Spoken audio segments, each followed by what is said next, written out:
요한복음 12장. 유월절 엿새 전 예수께서는 죽었던 나사로를 살리셨던 베다니 마을로 가셨다. 그곳에서 예수를 대접하기 위해 잔치를 열었다. 마르다는 시중을 들고 나사로는 예수와 함께 식탁에 앉아 있는 손님들 사이에 끼어 있었다. 그때 마리아가 매우 값진 나드 향유를 가져와서 예수의 발에 붓고 자기 머리털로 예수의 발을 정성껏 닦아드렸다. 온 집안에는 향기로운 향유 냄새가 가득 찼다. 그러자 예수의 제자로서 나중에 예수를 배반할 가룟 유다가 투덜대며 말했다.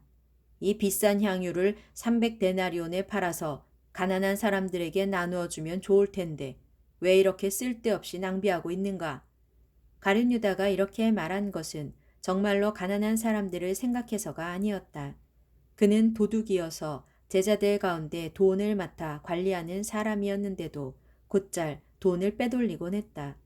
그때 예수께서 말씀하셨다. 그 여자가 하는 대로 그냥 두어라.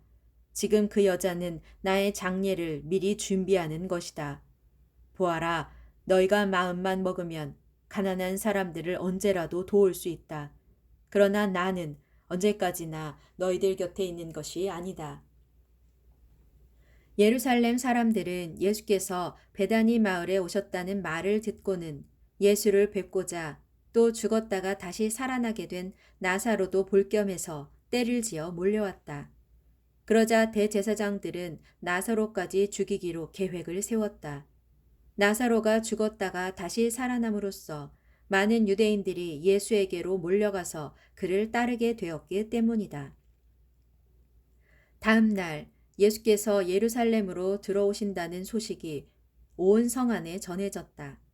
그러자 유월절을 지내려고 예루살렘에 올라왔던 수많은 사람들이 그 말을 듣고 저마다 손에 종려나무 가지를 들고 예수를 맞으러 나와 큰 소리로 호산나 주님의 이름으로 오시는 이여 그분께 복이 있기를 이스라엘의 왕께 복이 있기를 하고 외쳤다.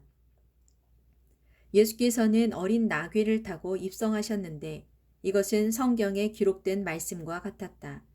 곧 시온에 따라 두려워하지 말라 보라 너희 왕께서 오신다. 그분은 어린 나귀를 타고 오신다라는 구약의 예언이 이루어진 것이다. 처음에는 예수의 제자들조차도 이것을 깨닫지 못했다. 하지만 예수께서 영광을 받으신 후에야 이 말씀이 예수에 관한 기록이라는 것과 또 사람들이 그분께 그렇게 대했다는 것을 알게 되었다. 예수께서 나사로를 무덤에서 불러내어 그를 살리셨을 때 거기 있었던 사람들은 자기들이 본 사실을 다른 사람들에게 널리 퍼뜨렸다. 그렇게 많은 군중이 몰려나와 예수를 열렬히 환영하게 된 것도 예수께서 행하신 그처럼 놀라운 기적에 관해 소문을 들었기 때문이었다. 그런 광경을 보고 바리새파 사람들은 자기들끼리 말했다. 보시오, 이제 우리가 설 자리는 없소. 온 세상이 다 그를 따라가고 있잖소.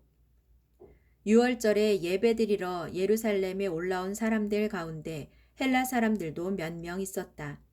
그들은 갈릴리 지방의 베세다 출신인 빌립에게 가서 간청했다. 저희가 예수님을 꼭 뵙고 싶습니다.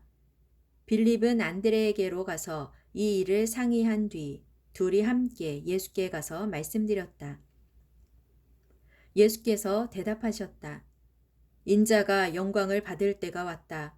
내가 진정으로 너희에게 밝히 말한다. 밀알 하나가 땅에 떨어져 죽지 않으면 그냥 한 알의 씨앗으로 남을 뿐이다. 하지만 땅에 떨어져 죽으면 많은 열매를 맺게 된다. 자기 목숨을 사랑하는 사람은 그 목숨을 잃을 것이요. 이 세상에 사는 동안 나를 위해 자기 목숨을 아까워하지 않는 사람은 영원한 생명을 얻을 것이다. 나를 섬기려는 자는 누구든지 나를 따라야 한다. 내가 있는 곳에는 나를 섬기는 자도 함께 있을 것이다.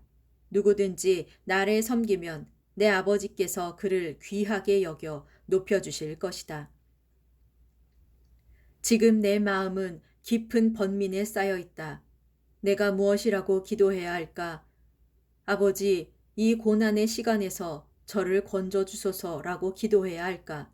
아니다. 내가 이 세상에 온 것은 바로 이때에 이 일을 하기 위해서다. 아버지여, 아버지의 이름을 영광스럽게 하옵소서. 바로 그때 하늘에서 음성이 들려왔다. 내가 이미 영광스럽게 하였고 또다시 영광스럽게 할 것이다.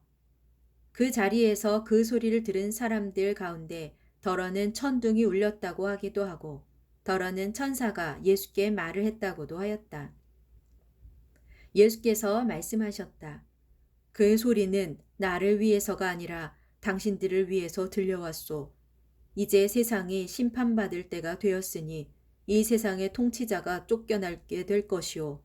내가 이 땅에서 높이 들려 올라갈 때 나는 모든 사람들을 내게로 이끌 것이오. 예수께서는 자신이 조만간 당하실 죽음을 미리 아시고 이처럼 말씀하셨던 것이다. 그때 사람들이 외쳤다. 우리는 율법에서 그리스도는 영원히 살고 결코 죽지 않는다라고 배웠습니다. 그런데 선생님은 어째서 인자가 높이 들려야 한다고 말씀하십니까? 인자가 도대체 누구입니까? 예수께서 대답하셨다. 내 빛이 당신들에게 비칠 수 있는 날도 얼마 남지 않았소. 어둠이 오기 전에 어서 서둘러 빛 가운데 걸어 다니시오. 어두워지면 길을 찾기에 너무 늦을 것이오.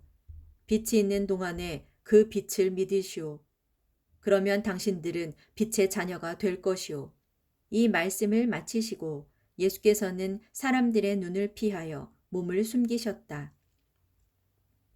예수께서 그렇게 많은 기적적인 표징들을 보이셨음에도 불구하고 대부분의 사람들은 아직도 예수를 믿으려 들지 않았다. 이것은 선지자 이사야의 예언이 그대로 이루어진 것이다.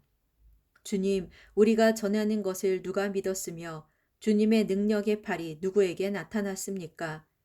또한 그들이 믿을 수 없었던 까닭을 이사야 선지자는 이렇게 예언하였다. 주님께서 그들의 눈을 멀게 하셨고 그들의 마음을 둔하게 하셨다. 그것은 그들이 눈이 있어도 보지 못하게 하고 마음이 있어도 깨닫지 못하게 하여 그들이 나에게 고침을 받을 수 있도록 그들의 마음을 돌이키지 못하게 하려는 것이다. 이사야 선지자가 이처럼 예언한 것은 그가 멀리 주의 영광을 보았기 때문이다. 따라서 그의 말은 곧 메시아 예수를 가리켜 말한 것이다. 유대인 지도자들 중에도 예수를 믿는 사람이 많았지만 아무도 그 사실을 드러내지는 못했다. 바리새파 사람들이 자기들을 회당에서 쫓아낼까봐 두려웠기 때문이다. 결국 그들은 하나님께 칭송을 듣기보다는 사람에게 칭송받는 것을 더 원했던 것이다. 예수께서 큰 소리로 말씀하셨다. 나를 믿는 사람은 나를 믿는 것이 아니라 나를 보내신 하나님을 믿는 것입니다. 또 나를 보는 사람은 곧 나를 보내신 분을 보는 것입니다. 나는 어두운 세상을 비추는 빛으로 이 땅에 왔습니다. 그러므로 나를 믿는 사람은 더 이상 어둠 속을 헤매지 않게 될 것입니다. 내 말을 듣고서 나를 따르지 않는 사람이 있더라도 나는 그를 심판하지 않습니다. 나는 세상을 심판하러 온 것이 아니고 세상을 구원하러 왔기 때문입니다. 그러나 나를 배척하는 사람은 마지막 날 내가 말한 진리에 따라 정죄를 당할 것입니다. 지금 나는 내 마음대로 이런 말을 하는 것이 아닙니다. 오직 나를 이 땅에 보내신 내 아버지께서 여러분에게 무엇을 어떻게 말하라고 명령하신 그대로 말할 뿐입니다. 나는 내 아버지의 명령이 여러분을 영원한 생명으로 인도한다는 것을 압니다. 그러므로 내가 말하는 것은 무엇이든지 아버지께서 내게 말하라고 일러주신 그대로일 뿐입니다.